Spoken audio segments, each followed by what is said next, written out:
kabar Bapak Ibu? Selamat pagi. Semangat ya.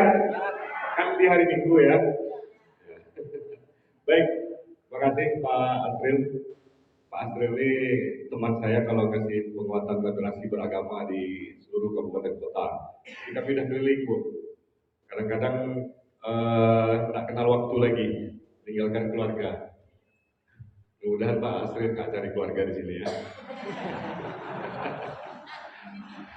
Jadi kita tidak berpanjang-panjang karena memang sebenarnya apa yang disampaikan oleh Pak Kemenang tentang moderasi beragama kan tadi kan bisa didengar poin-poinnya. Terus Pak Bupati juga, tadi saya juga sempat bicara tentang moderasi beragama.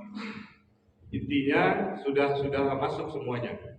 Ditambah lagi tadi Pak siapa baca doa sudah juga isi tentang moderasi beragama. Jadi dari awal semuanya kita sudah dipahamkan dengan moderasi beragama.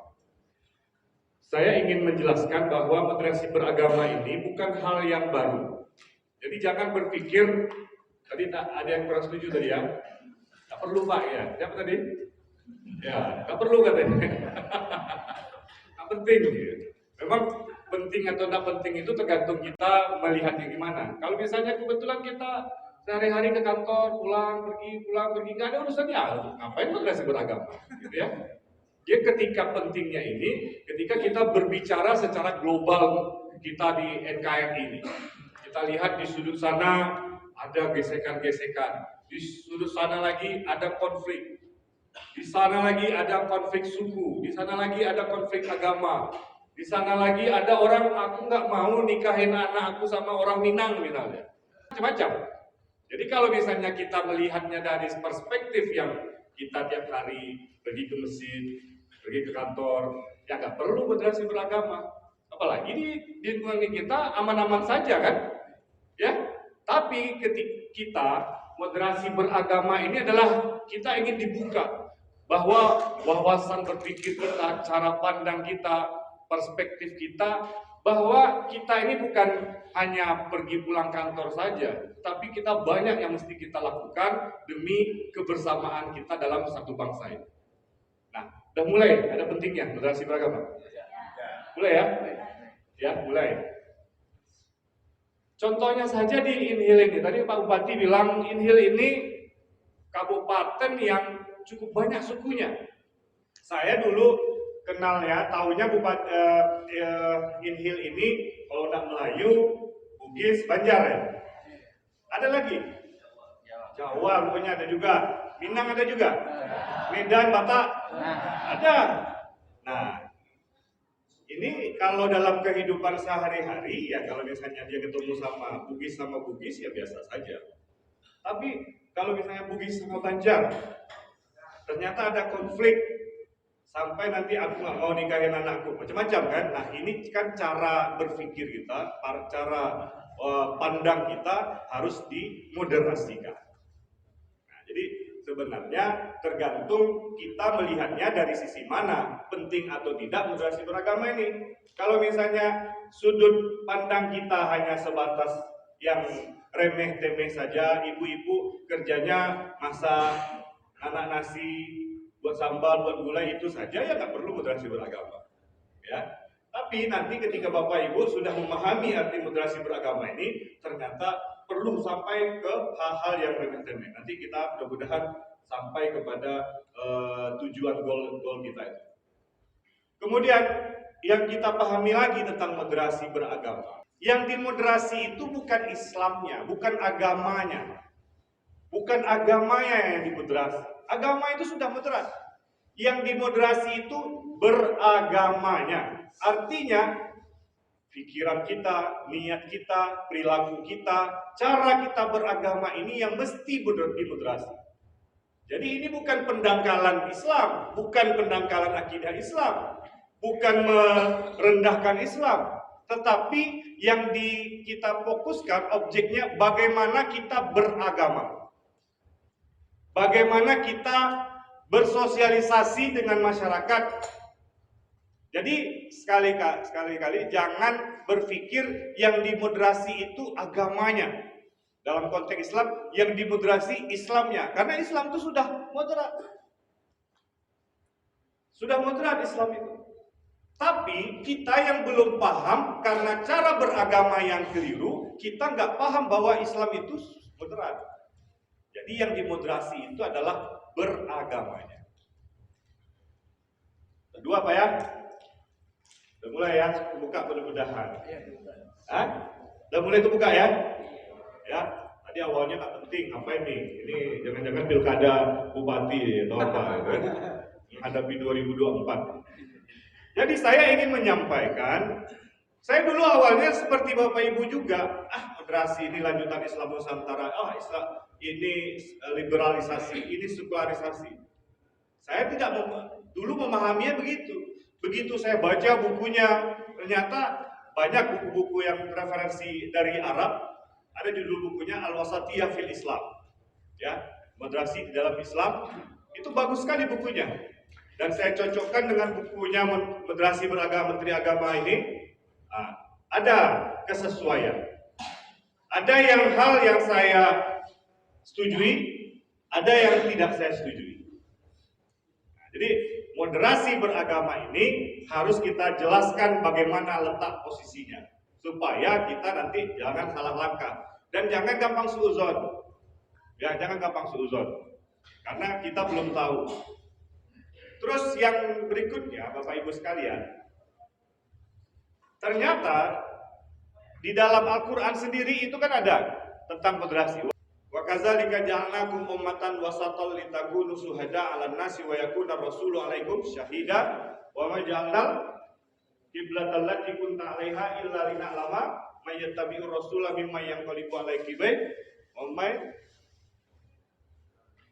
Terus wa in kanat lakabiratun 'ala Allahi wa makana Allahu yudi'a imanakum innallaha bin-nasi raufur rahim. Itu ayat bercerita tentang kami jadikan kamu ummatan wasata. Ini yang selalu diambil menjadi dalil Qur'annya. Jadi karena kita ini misalkan perlu dalil Qur'annya mana? Ummatan wasata. Kami jadikan engkau ummatan wasata, umat yang tengah, umat yang moderat, litakunu syuhada 'alan nas, agar kamu menjadi bukti untuk manusia. Wa yakuna rasulu 'alaikum sahida, sebagaimana Rasulullah telah menunjukkan buktinya kepada kamu. Artinya Nabi Muhammad itu mengajarkan moderasi, diajarkan kepada kita dan kita mengajarkan kepada semua orang. Ini udah mulai yakin nih berarti. Nah, ada udah pakai Quran nih. Ya. Jadi waktu saya nyampaikan di Dumai kemarin, Pak, kalau gitu bisa nggak dibilang bahwa Nabi Muhammad ini bapak moderasi beragama? Bisa, bisa saja. Jadi litakunu syuhada 'alan nas, kamu menjadi bukti contoh untuk manusia tentang moderasi. Wa yakuna rasulu 'alaikum syahida, sebagaimana Rasulullah telah menjadi contoh dan bukti untuk kamu. Jadi Rasulullah mengajarkan kita dan kita mengajarkan kepada manusia tentang apa? Moderasi tadi, ummatan wasata. Jadi kalau misalnya kita katakan, ini produk baru, salah. Mungkin kata moderasi beragamanya yang baru, tapi substansinya sudah ada di dalam. Yang lebih menariknya lagi, Pak, ayat itu, wa kadzalika ja'alnakum ummatan wasatan litakunu syuhada, itu Al-Baqarah 143. Nah, di surat Al-Baqarah 143 itu ayat sebelumnya dan ayat sesudahnya, bahkan ayat 143 itu bercerita tentang kiblat. Jadi kalau misalnya saya ingin bacakan semuanya, itu awal juz 2. Saya qulus sufaha'u minan nasi ma wallahum an qiblatihim allati kanu 'alaiha qul lillahil masyriq wal maghrib yahdi may yasha'u ila siratal mustaqim wa kadzalika ja'alnakum ummatan wasata. Terus ayat sesudahnya, qad naro taqalluba wajhika fis sama falanwalliyannaka qiblatan tardoha fawalli wajhaka satrul masjidil haram wa haitsu kuntum fawallu wujuhakum satr. Jadi ayat ini terletak di antara ayat kiblat. Salah satu tafsir mengatakan bahwa kiblat kita itu harus moderat. Maka udah boleh lagi kan, makin kuat lagi nih dalil moderasi beragama ya. Di tengah-tengah ayat kiblat. Dan ayat itu sendiri pun bercerita tentang kiblat. Bapak nanti boleh baca tentang asbabun nuzul ayat ini. Ini tentang bagaimana Nabi Muhammad dibully oleh orang Yahudi ketika kiblatnya ke Masjidil Aqsa, Baitul Maqdis. Orang-orang Yahudi Madinah bilang, Muhammad kiblatnya aja udah ngikut tempat suci kita. Paling bentar-bentar lagi dia pindah ke agama kita. Nabi itu galau. Dia inginnya kiblat itu dipindahkan ke Masjidil Haram. Tapi dia nggak bisa. Dia agama ini bukan buatan Muhammad. Itu tanda Islam ini, Al-Quran ini tidak sekehendak hati Muhammad. Makanya ayat berikutnya, qad nara taqalluba wajhika fis sama. Kami lihat engkau menengadahkan kepalamu untuk kiblat yang engkau inginkan. Wali maka falan waliyanaka kiblatan tardaha, maka kami pindahkanlah kiblat itu sesuai dengan yang kamu inginkan. Ini merupakan etika berdoa. Nabi itu berdoa itu tak ngomong dia, hatinya saja. Dilihat-lihat apalah kiblat dipindah. Jadi dia tak minta. Kita belum apa-apa, ya Allah berikanlah aku, langsung gitu kan. Itu etika berdoa. Kalau kita kaji sikap adabnya ya, etika berdoa. Kadang-kadang kita ini kan gak banyak mintanya, berbuatnya kurang, ibadahnya kurang tapi minta. Baru tersinggung sedikit, ya Allah, ya Allah, ya macam-macam. Nabi Muhammad itu dia nggak ngomong. Qad nara taqalluba wajhika fis sama. Kami lihat wajah engkau menengadah ke atas. Falan waliyannaka kiblatan taqwa. Jadi, saya ingin kembali bahwa ayat tentang moderasi beragama ini terdapat di tengah-tengah ayat tentang kiblat. Seakan dia ingin mengisyaratkan bahwa moderasi beragama itulah kiblat kita. Lebih menarik lagi ketika saya baca buku dari moderasi beragama dari Dirjen Bimas Islam, dia mengatakan justru kita tiap saat, tiap sholat selalu berharap ihdinas siratal mustaqim. Jalan tengah, jalan lurus. Artinya tiap sholat kita, ya Allah, tunjukkan aku jalan yang moderat itu. Kalau begini saya udah tambah yakin lagi nih dengan moderasi beragama. Atau ini dibuat nama Pak Zul Patli aja nih. Boleh nanti kita buka buat kitab tafsirnya.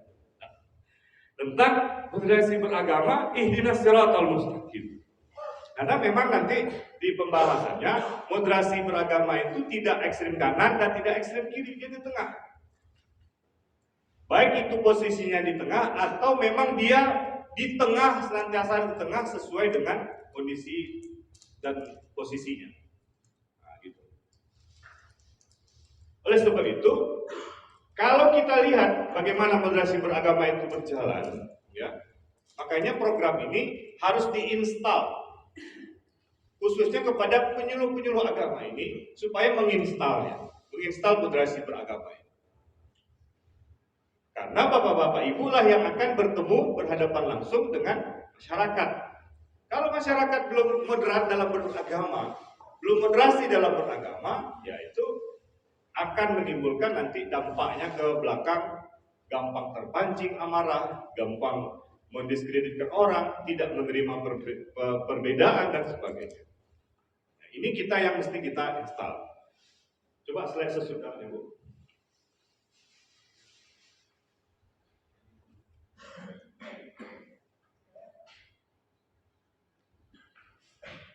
Ya.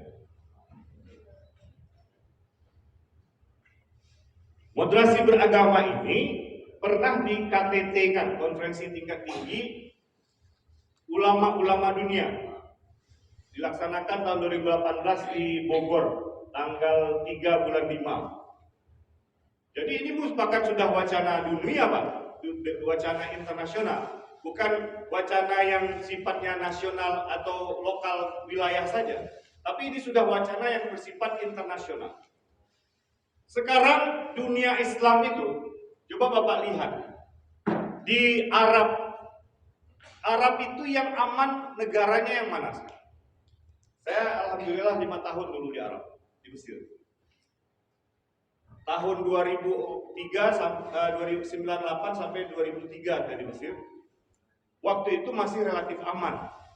Karena Mesir pada waktu itu dipimpin oleh presidennya Hosni Mubarak. Otoriter kayak Soeharto. Biasanya kalau yang otoriter itu stabilitas, keamanan itu lumayan kuat. Sama kayak zaman Soeharto dulu. Zaman Soeharto kan lebih aman ya. Relatif aman. Kalau kita mau kemana-mana ada tentara-tentara di simpang itu nanti ada posko tentara, tentara masuk desa, kan dulu begitu. Artinya keamanan sangat kuat. Saya dulu di Mesir itu tahun itu, waktu itu pemerintah Mubarak sedang kuat-kuatnya. Tahun 2003 saya selesai pulang, gak taunya tahun 2010 terjadi revolusi. Kejadiannya persis seperti reformasi tahun 98. Jadi reformasi 98 itu terjadi di Mesirnya tahun 2010. Jadi waktu itu saya sudah pulang. Nah setelah itu cerita adik-adik yang ke sana tidak nyaman, kondisi tidak aman. Kalau dulu mau keluar jam 2 malam pun misalnya lapar, ada warung tempat makan bebas saja. Kalau sekarang nggak bisa lagi. Jam habis isya itu nggak boleh keluar lagi. Lagi mahasiswa asing itu nggak boleh lagi. Nah artinya kondisi ketidaknyamanan itu di dunia internasional, khususnya dunia Islam, sangat riskan sekali pada kondisinya sekarang. Syria hancur, Irak hancur. Ya, yang kelahi itu bukan hanya bukan kita dengan musuhnya, bukan. Di Irak itu Sunni, Syi'i, Palestina, Hamas dan Fatah sama-sama Islam. Di Yaman Sunni, Syi'i, Sunni Syiah. Kemudian di Syria Sunni Syiah. Kemudian di belahan negara-negara Arab yang lain, perbedaannya itu bisa organisasi sosial atau politik, kira-kira begitu. Syria itu Pak, saya belum pernah ke Syria, tapi kalau lihat berita itu peninggalan dinasti Umayyah dulu itu sudah habis semua. Karena permasalahan fitnah, hoax dan sebagainya itu hancur. Ada nggak di dalam Undang-Undang Dasar 45 dan Pancasila itu yang bertentangan dengan apa yang diturunkan oleh Allah? Tidak ada ya? Kalau kita lihat itu sila Pancasila itu banyak bahasa Arab semua Pak. Ya? Atau diambil dari substansi Al-Quran dan Sunnah. Ketuhanan yang Maha Esa. Qul huwallahu. Kemanusiaan yang adil dan beradab. I'dilu fa innahu aqrabu littaqwa. Berbuat adillah. Kemanusiaan yang adil. Manusia ini dijunjung tinggi oleh Al-Quran. Man qatalan nafsa qatalan nasa jami'a. Faka'annama qatalan nasa jami'a. Siapa yang membunuh satu nyawa berarti dia sudah membunuh manusia seluruh dunia ini. Kemanusiaan yang bagaimana lagi yang kurang di dalam Al-Quran? Adil, beradab. Makanya kalau ada penembakan kemarin itu, bunuh satu orang, heboh semua orang karena merasa semuanya dibunuh. Jangan-jangan saya nanti aman nanti. Enak aja dia nembak-nembak. Islam sudah mengatakan kemanusiaan yang adil dan beradab. Persatuan, wa'tasimu bihablillahi jami'a wala tafarraqu. Satulah kamu dalam tali Allah, jangan berpecah belah. Persatuan Indonesia. Kerakyatan yang dipimpin oleh hikmah kebijaksanaan. Rakyatan itu, rakyah itu bahasa Arab. Yang dipimpin oleh hikmah kebijaksanaan, hikmah itu bahasa Arab. Dalam permusyawaratan itu bahasa Arab juga. Wasawirhum bil amri. Bermusyawarah kamu dalam sebuah urusan. Dan perwakilan, wakil itu juga bahasa Arab. Keadilan sosial bagi seluruh rakyat Indonesia. Di dalam surah Al-Hasr itu kaila takuna dulatan bainahum. Harta itu jangan dia terfokus pada satu kelompok saja, tapi harus dipecah itu. Seperti saluran air, kalau misalnya saluran airnya itu mandek, itu kotorannya banyak. Tapi kalau dia lancar, ada alurnya, ada jalurnya, dia bersih. Dan dia sesuai dengan sebagaimana mestinya. Itu keadilan sosial. Jadi tidak ada Pancasila, Undang-Undang Dasar itu bertentangan dengan Al-Quran dan Sunnah. Kayaknya kalau misalnya ada orang ekstremis, fundamentalis, dia akan mengambil ayat-ayat tadi, tetapi ditafsirkannya sesuai dengan keinginan dia untuk menyerang, untuk membuat Indonesia ini hancur. Diambilnya ayat-ayat tadi, Pak. Diambilnya ayat-ayat waqtuluhum haitsu saqiftumuhum wa akhrijuhum min haitsu akhrajukum. Bunuhlah orang-orang kafir itu sebagaimana dimanapun kamu berada dan usir mereka sampai mereka terusir. Nah, apa nilai-nilai moderasi beragama itu? Yang pertama adalah tawassul. Dari kata wasato. Wasato itu artinya tengah. Coba Bapak Ibu ini kan penyuluh agama. Coba ini apa dengan bahasa Arabnya jempol? Ibhamun sababatun dari tengah wusto. Nah, jadi wusto wasato. Tengah. Nah, seperti inilah. Dia posisi tengah. Kemudian kata-kata wasato ini juga dari kata wasit. Bapak Ibu tahu wasit? Wasit lapangan bola? Ya, wasit lapangan bola nih.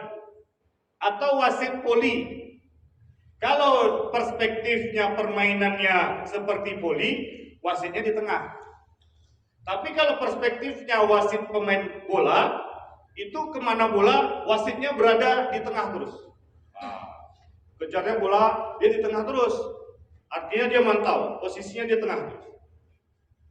Jadi moderasi beragama, wasatiyah itu dia pada posisi tengah, baik itu satu posisi atau dia menyeimbangkan.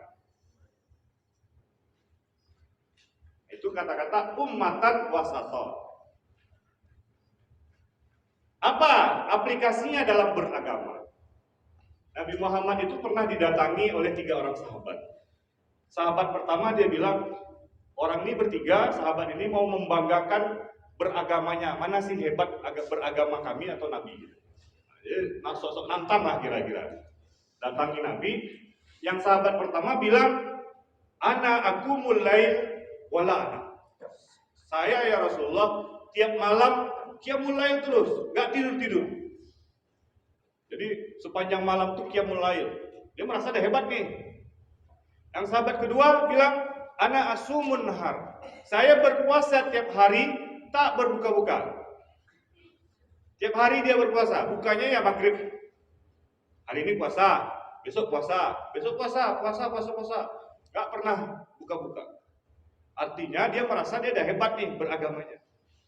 Yang ketiga, saya beribadah terus ya Rasulullah. Saking kan khusyuknya saya beribadah, saya tidak nikah-nikah. Dia nyangka nih, untuk apa nikah? Gak perlu saya nikah, saya perlu Allah saja. Beribadah kepada Allah saja. Nabi jawab, saya qiyamul lail, ana aqumul lail, wa ana anam. Saya juga tidur. Saya berpuasa dan saya juga tidak berpuasa. Saya beribadah, tapi saya juga menikah. Nah, di situ kita melihat beragamanya Rasul itu pada posisi tertentu. Oleh sebab itu, kalau kita inventarisir Al-Quran itu, mana yang ayat duniawi dan mana yang ayat ukhrawi seimbang. La tansa wabtagu fima atakallahu darul akhirah wala tansa nasibaka minad dunya. Carilah akhiratmu, tapi jangan kamu lupakan duniamu. Artinya ajaran agama ini tawassul, seimbang. Jangan ibadah terus, anak istri ditinggalkan, nafkah ditinggalkan. Makanya kan ada ajaran kelompok-kelompok Islam suluk gitu ya. Ditinggalkannya ke anak bininya di rumah, dia asik bermunajat, bermahabbah dengan Allah, kira-kira begitu. Anaknya nggak tahu, dia bilang anak istriku di rumah, insya Allah Allah sudah memberikan rezeki. Padahal keyakinan saja nggak cukup kan? Makanya harus seimbang dunia dengan akhirat. Atau dunia saja, pagi udah kerja sampai siang malam kerja terus. Nggak ingat dia tentang akhirat, kan juga nggak bagus. Kayaknya banyak orang-orang kaya itu bisnisnya, saya selama ini mikirin dunia saja Pak, saya ingat akhirat. Nah, terasa dia ada yang kurang di dalam rohaninya. Makanya harus seimbang antara dunia dan akhirat. Nah, wasatiyah, tawassut itu seimbang. Jadi ada suatu kali Zainab di dalam Masjid Nabawi itu ada tali di Masjid Nabawi itu. Rasulullah lihat, tanya sama Aisyah, Aisyah ini tali apa? Tali Zainab ya Rasulullah. Untuk apa? Zainab itu kalau misalnya dia sholat, dia mulai ngantuk, dia pegang tali itu sholat ya. Nah kadang kalau sadar dia balik ruku. Nanti kalau ngantuk lagi dia pegang lagi talinya itu. Apa kata Rasulullah? Bilang sama Zainab, kalau ngantuk ya tidur. Jangan dipaksakan. Tapi ibu-ibu pengajian sering yang diambilnya itu, kalau ngantuk ya tidur. Yang poin itu saja diambilnya. Oh ada dalilnya. Kemarin saya ada pengajian ditanya, Pak bagaimana hukumnya saya bangun telat jam 8 baru bangun pagi, sah nggak sholat subuhnya? Saya jawab dengan ada peristiwa Nabi ketika perang dalam kelelahan, dia terbangun matahari sudah tinggi dan disuruh azan langsung sholat. Oh ada dari dia Pak ya, katanya. Nyesal saya, besoknya tahan dan dia sholat subuh lagi, dah ada apa? Jadi kadang-kadang saya cerita ini yang diambil oleh ibu-ibu bapak ini yang poin-poin enaknya saja. Oh boleh tidur. Jadi antara dunia, akhirat, semuanya harus dalam posisi tengah. Saya mau tanya sama ibu bapak, ada enggak di dalam Quran itu sholat subuh 2 rakaat, sholat zuhur 4 rakaat, sholat asar 4 rakaat, ada enggak? Tidak ada. Tapi kalau masalah pernikahan, masalah cerai, masalah warisan, rinci dijelaskan oleh Al-Quran. Jadi ini perlu kita klarifikasi, kita reorientasi tentang pemahaman agama kita. Dan itulah tujuan dari moderasi beragama ini, supaya kita beragama ini menghadirkan Islam itu yang rahmat. Islam itu tidak ditakuti. Kadang-kadang kita takut saya masuk Islam. Nah, jadi saya ada beberapa artikel di internet baru-baru ini, ada beberapa orang yang keluar dari Islam. Karena apa? Karena dia melihat kok Islam itu keras, kok Islam itu radikal. Makanya kita harus hati-hati, jangan kita membuat orang takut sama kita. Cobalah lihat di berita-berita itu, ada yang pemeran siapa itu, film Sang Pencerah, jadi Ahmad Dahlan Idris apa? Lukman Sardi itu kan murtad ya, udah dari Islam itu, karena dia batinnya dia bertanya-tanya, kok Islam tuh keras begini, kok tidak ada toleransi, kok ada. Taruhlah yang salah itu dia, tapi bisa saja cara beragama kita, yang kita visualkan, yang kita lihatkan kepada orang, Islam itu keras, akhirnya orang takut dan dia keluar dari agama. Bayangkan dampaknya kalau misalnya kita tidak memahami bagaimana beragama ini dengan cara yang moderat. Nah, keadilan itu sebenarnya dia di tengah juga. Sebenarnya adil itu adalah tengah juga, wasaton juga. Artinya dia ketika kita berlaku adil, kita memposisikan diri kita berada di tengah. Misalnya, saya seorang hakim, ada orang lain ingin berbuat pidana, berbuat kesalahan, saya bilang, kamu dihukum 10 tahun penjara, tok tok tok gitu ya, pidana 10 tahun. Rupanya besoknya kesalahan sama, tapi kebetulan yang salah ini ada hubungan saudara dengan saya. Mau letakkan 10 tahun dia saudara. Nah, akhirnya dia keluar dulu, dia ambil posisi tengah. Semua orang di mata hukum sama. Equality before the law. Bahwa semua orang di dalam hukum sama. Artinya dia keluar, ambil posisi tengah. Coba yang dilakukan, misalnya dia mencuri lah. Coba yang dicuri itu harta saya. Nah, dia pikir gitu. Nah, keadilan itu juga dalam posisi tengah, wasata. Tapi kan sekarang ini yang kita lihat, momok-momok di masyarakat itu, hukum itu tidak adil. Makanya ini ditunjuk ini, dilihatkan bisa nggak adil. Nah, ketika dia adil, dia wasatiyah, dia moderat. Karena memang wasatan itu berada di tengah. Tiap padang bulu, mau bawahan saya, mau kawan saya, kalau dia bersalah tetap hukum. Kayak Pak Kapolri kemarin saya lihat bagus sekali tuh. Saya lebih mementingkan institusi daripada persahabatan.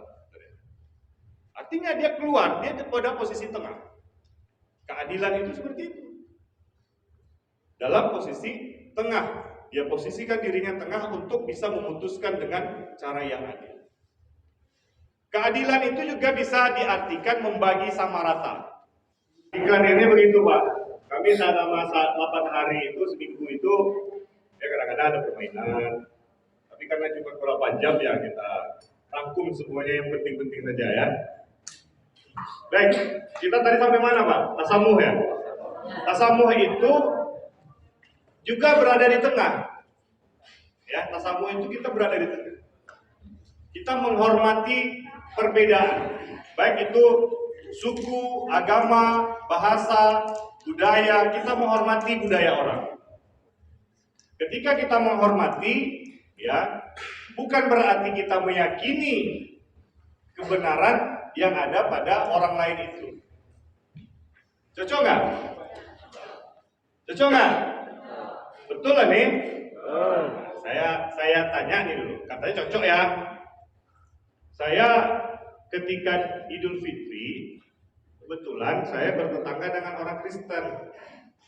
Ketika Idul Fitri, dia ucapkan selamat Idul Fitri Pak Fadli, gitu dia.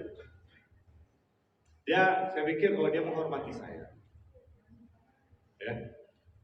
Pertanyaannya, ketika Natal, apakah saya harus mengucapkan selamat Natal juga? Hah? Tapi katanya cocok tadi. Menghormati bukan berarti meyakini. Menghargai bukan berarti meyakini. Cocok? Nah, saya buat kasus begitu. Idul Fitri tetangga, artinya saya punya kepentingan karena hidup rukun bertetangga. Agama ini bapak-bapak berbagai macam audiens saya tanya memang begitu kejadiannya. Ragu. Saya kebetulan perjalanan ke Inhil. Inhil ini kan rata-rata kan NU ya, rata-rata NU. Anggaplah saya Muhammadiyah. Kebetulan waktu itu subuh, ya, kunut. Nah, saya dalam keyakinan saya tidak berkunut karena menurut perspektif Muhammadiyah, Nabi hanya berkunut nazilah, tidak ada kunut di sholat fardu. Itu jangan mau bantah, itu memang sudah fakta pendapat dari orang Muhammadiyah. Walaupun di NU Nabi tidak melepaskan kunutnya, dia selalu berkunut sampai farakat dunia, sampai dia mati, sampai dia wafat. Ini menurut dalil NU. Terjadilah perbedaan pendapat. Kebetulan saya subuh itu di masjid NU. Apakah saya ikut berkunut atau saya anggap sholat subuh saya itu nggak sah, saya ulang sholat lagi? Coba, gimana? Hah? Ikut? Kenapa saya ikut kunut? Padahal keyakinan saya tidak kunut. Menghargai. Apakah saya meyakini pendapat NU itu? Ya, ini menghargai. Karena dalam satu agama sama-sama sholat, ini hanya khilafiyah perbedaan pendapat, ya nggak apa-apa saya sholat.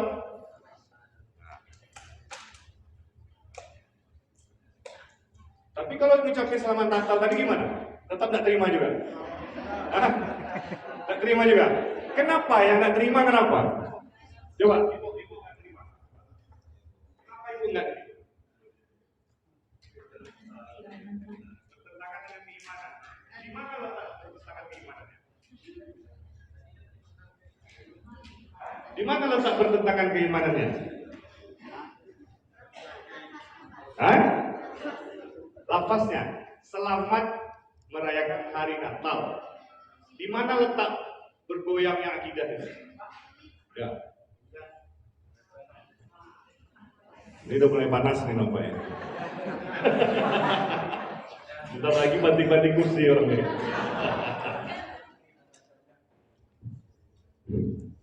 Assalamualaikum warahmatullahi wabarakatuh.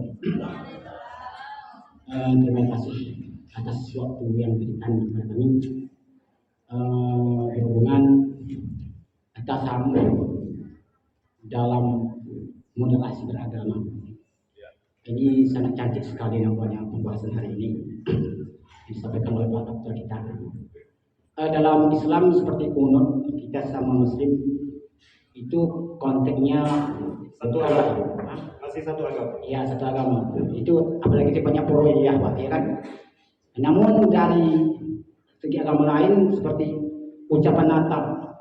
Natal ini adalah yang diyakini oleh umat Nasrani adalah hari lahirnya Nabi Isa. Nah, mereka meyakini bahwa Isa itu adalah Tuhan dan kita meyakini Isa itu bukanlah Tuhan. Dan disinilah konteksnya, makanya umat Islam dan saya pribadi mengatakan saya tidak mau dalam hal ini kita campur adukan, karena sebagaimana yang Ibu sampaikan ini masalah keyakinan dan masalah keimanan dan bukan masalah yang bersifat di luar keyakinan kita. Kalau bersifat muamalah ya silakan, no problem. Tapi kalau sudah menyangkut keimanan itu lakum dinukum pada dia waktu sekian. Terima kasih.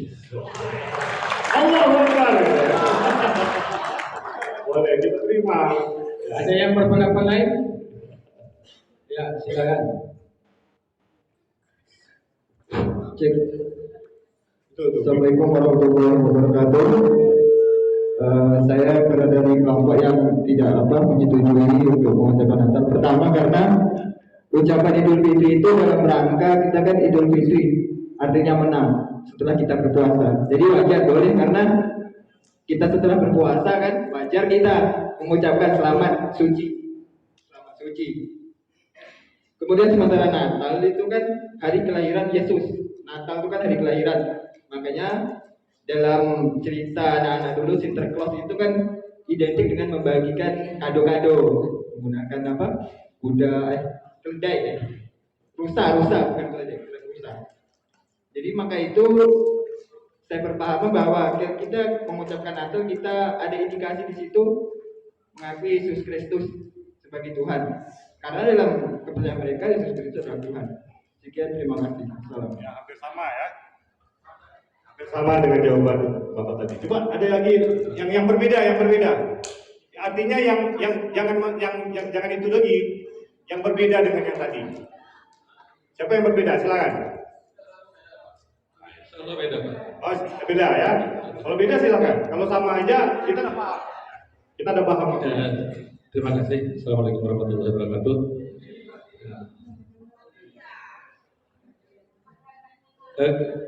Kalau kita melihat dari sejarah Wali Songo itu sangat modern dalam membawa ajaran Islam dan itu juga yang kita patut untuk dijadikan contoh. Namun 200 tahun yang lalu ini datang ajaran-ajaran yang baru yang memang sedikitnya membawa untuk merusak persatuan kita umat Islam yang ada di Indonesia yang selama ini dibangun oleh para leluhur kita itu para wali songo masih nasab Rasulullah SAW. Terkait dengan masalah ini, kami sendiri ini ada janji asal nanti ada pendeta datang ke rumah mau main silaturahim. Jadi lepas asar kami sampaikan Saya di Tebilahan, insya Allah agak lambat pulang. Kenapa? Memang kami di Kecamatan Tanah Merah pernah ada dipertemukan semua agama, tokoh agama. Dan kami sarankan sebaiknya agama yang mayoritas dapat melindungi yang minoritas.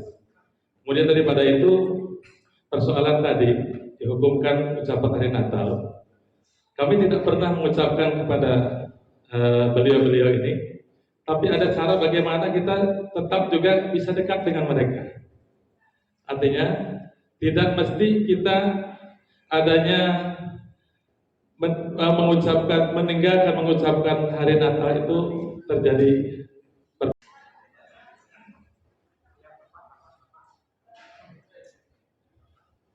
Assalamualaikum warahmatullahi wabarakatuh.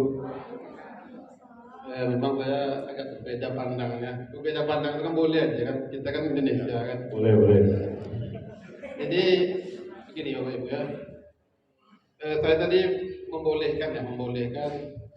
Saya mengutip dalam surat Al-Mumtahanah itu, Allah tidak melarang kamu untuk berbuat baik dan berlaku adil terhadap orang-orang yang tidak memerangimu. Karena agama tidak pula mengusir kamu dari negerimu. Sungguhnya Allah menyukai orang-orang yang berlaku adil. Jadi artinya orang mengucapkan selamat Natal itu kan tidak ada hubungannya dengan akidah kita, kecuali kalau kita mempercayai, mengimani kitab dia. Saya kira itu yang menjadi konsen kita. Kalau kita mengimani kitab dia, itu tidak boleh. Tapi kalau menurut saya, dia berlaku adil, berbuat baik terhadap kita juga harus berbuat baik kepada dia. Selagi dia tidak melakukan peperangan atau yang lainnya kepada kita. Menurut saya seperti itu. Terima kasih. Jadi gini Pak, ada beberapa hal yang mesti saya sampaikan. Oke, kita cukupkan saja karena nanti diskusinya rame. Karena beberapa tempat saya lemparkan ini memang terjadi gesekan, gitu ya, perbedaan pendapat. Saya pertama bahwa ulama tidak sepakat, ada yang membolehkan, ada yang melarang. Ya, Syekh Al-Azhar itu Syekh Ahmad Thayyib itu membolehkan. Syekh Yusuf Qaradawi membolehkan. Pak Quraisy Shihab membolehkan. Ada beberapa ulama lain yang tidak membolehkan. Salah satunya sahabat saya, Ustaz Abdul Somad, nggak boleh seperti itu. Saya sudah beberapa kali tanya. Itu pertama, khilafiyah terjadi di tengah ulama. Yang kedua, coba dibayangkan seandainya kita yang Islam tinggal di tempat yang kita minoritas. Jadi makanya kita harus berpikirnya jangan di posisi kita saja. Di Inhil ini memang mayoritas kiri kanan Islam, kiri Islam, depan Islam, belakang Islam. Coba Bapak Ibu tinggal di Eropa, yang Bapak di situ mungkin satu kecamatan itu Bapak sendiri yang Islam. Ini kok story-nya. Nah, coba dibayangkan seperti itu. Kita dalam posisi minoritas. Nah, itu dasar Yusuf Qaradawi membolehkan ucapan selamat Natal orang-orang Islam yang ada di Eropa untuk menunjukkan eksistensi kita. Lebih apalagi Pak Quraisy Shihab mengambil dalil Quran surat Maryam itu. Wassalamu ala alayya yauma wulidtu wa yauma amutu wa yauma ub'atsu hayya. Dalam Al-Quran surat Maryam ayat ke-23, nanti dicek. Selamat atas hari aku, hari lahirku, hari matiku, dan hari aku dibangkitkan hidup kembali. Itu dalilnya Pak Quraisy. Artinya yang pertama terjadi khilafiyah di antara ulama, yang kedua coba dibayangkan seandainya kita pada posisi minoritas dan kita butuh eksistensi kita dikenal orang. Oke? Yang ketiga, saya sudah katakan tadi, apakah menghargai sama dengan meyakini?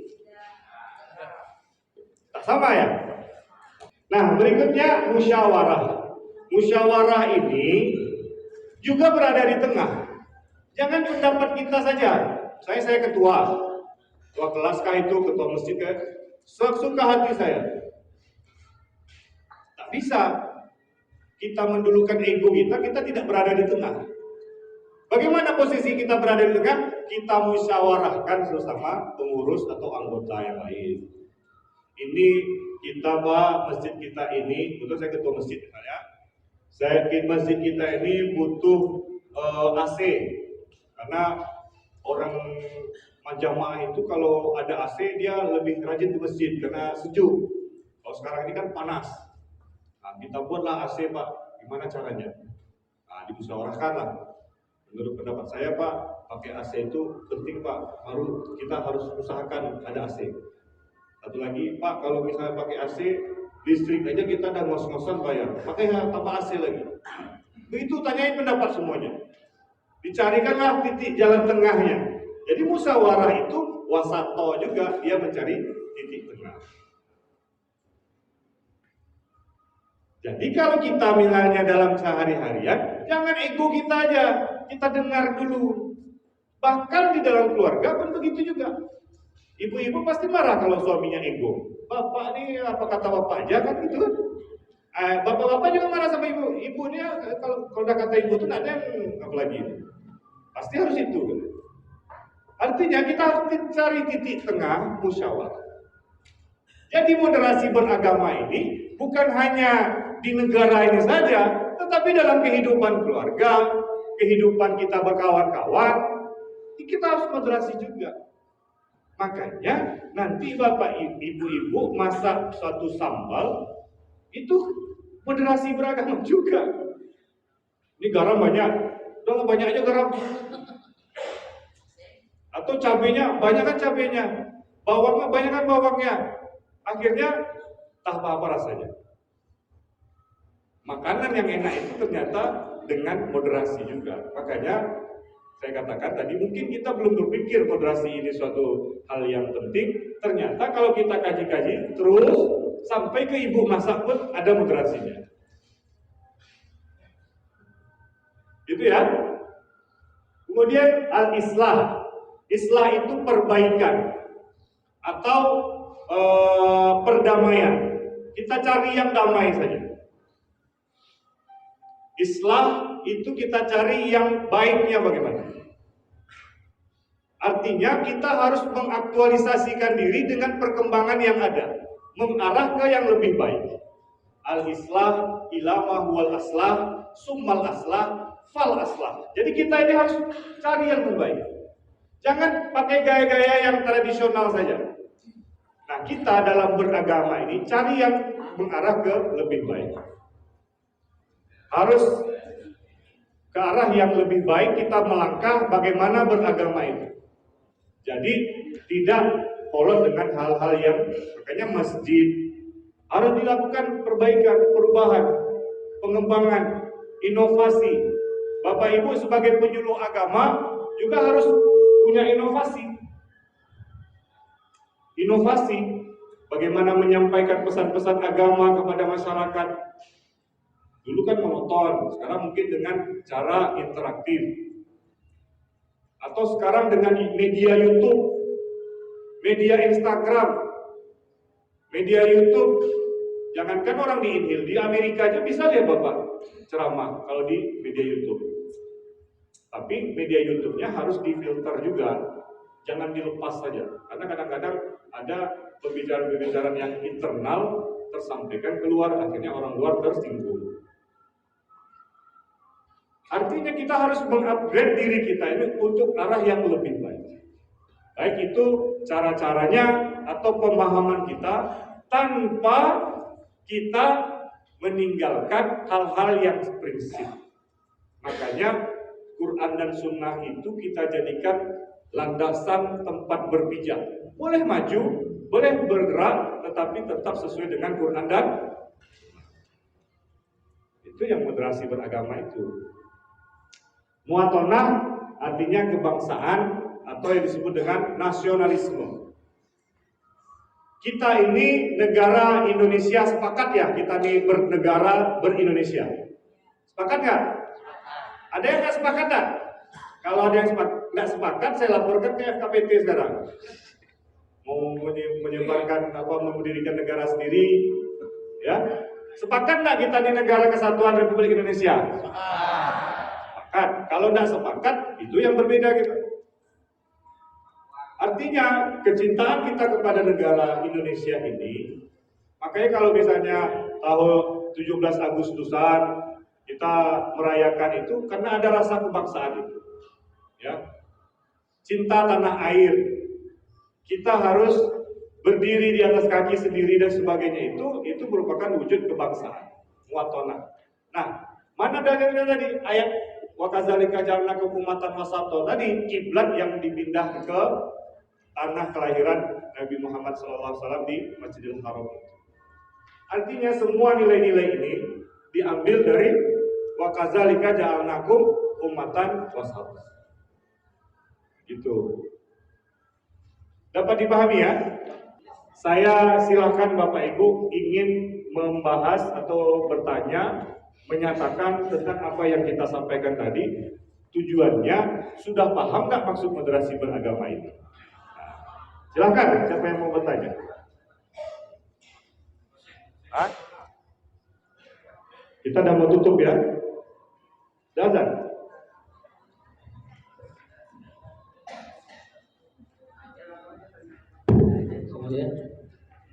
Assalamualaikum warahmatullahi wabarakatuh. Terima kasih kesempatan yang diberikan. Kami mau menyampaikan bagaimana menerapkan moderasi beragama ini dalam kita menyikapi, menghadapi kelompok atau paham-paham yang dapat menimbulkan perpecahan, kemersahkan, yang mudah mensyirikkan, mengkafirkan, membid'ahkan, dan menyalahkan amaliyah kita sudah lama kita lakukan. Nah, di sini bagaimana kalau kita menerapkan pandangan atau sikap moderat terhadap kelompok yang seperti ini tadi? Apakah tidak cukup kita langsung saja gitu, mengusulkan kepada MUI di Sugama Indonesia untuk mengeluarkan fatwa supaya melarang paham ini? Karena kalau kita lihat ciri-ciri paham ini itu sudah sangat berbeda dengan ahli sunnah wal jamaah. Seperti kalau ahli sunnah wal jamaah itu harus ada, kalau di sisi akidahnya asaliyah, fikih, salah satu dari 4 mazhab. Kemudian ada tasawufnya, sunni. Jadi apakah bisa kita terapkan untuk menghadapi aliran atau paham seperti ini dengan paham moderat? Dan itu Satu-satu dulu Pak ya, bentar ya, soalnya nanti takut lupa. Saya perlu tegaskan Bapak Ibu sekalian, yang kita ikuti itu adalah Quran dan hadis, ya. Jadi judge bahwa akidah harus Asy'ari, mazhab harus Syafi'i, tasawuf harus Al-Ghazali, itu dalam rangka pembelajaran kepada umat, ya, supaya umat ini seragam, tidak terjadi perbedaan-perbedaan. Artinya kalau misalnya ada orang yang tidak Asy'ari, selama dia masih Ahlus Sunnah, Maturidiyah, Salafiyah, itu masih Ahlus Sunnah, tidak masalah. Itu dalam rangka pembelajaran. Ada orang yang tidak bermazhab Syafi'i, terus yang berbeda mazhab dengan Syafi'i kita bilang salah, tidak begitu.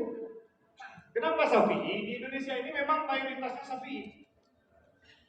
Saya tes disertasi saya, judulnya Pengaruh Politik dalam Perkembangan Mazhab Syafi'i di Indonesia. Jadi saya menyatakan, mengklaim dalam disertasi saya itu, adanya Syafi'i menjadi mayoritas di Indonesia ini karena ada pengaruh politiknya. Di dalam disertasi saya itu ada beberapa faktor. Pertama, karena kerajaan-kerajaan Islam dulu semuanya bermazhab Syafi'i. Muftinya bermazhab Syafi'i. Tokoh-tokohnya bermazhab Syafi'i. Makanya dia menjadi mazhab Syafi'i. Jadi kalau kita langsung judge bahwa kelompok yang di luar itu dibilang sesat, keluar dari Ahlus Sunnah yang mana? Nah, itu nanti pelajarannya Milal wa Nihal, Al-Firaq, Ghairu Islamiyah, yang Islamiyah. Itu nanti undang lagi lah saya. Jadi nanti kita akan terjebak di dalam pengkerdilan pemahaman keagamaan itu. Sementara agama itu sangat luas sekali. Ya, mazhab-mazhab itu sangat banyak sekali.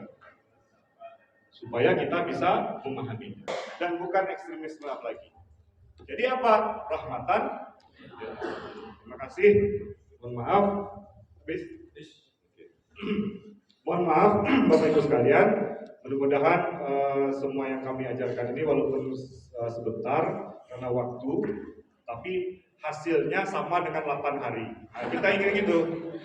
Walaupun kami di tutor 8 hari, Bapak cuma 2 jam. Kami berusaha untuk menghadirkan 8 hari itu dalam 2 jam. Mudah-mudahan memang sampai. Kalau belum sampai, silakan ke nomor berikut ini. Yang telah memberikan pencerahan kepada kita, walaupun sedikit, tapi manfaatnya lebih besar. Paham kan?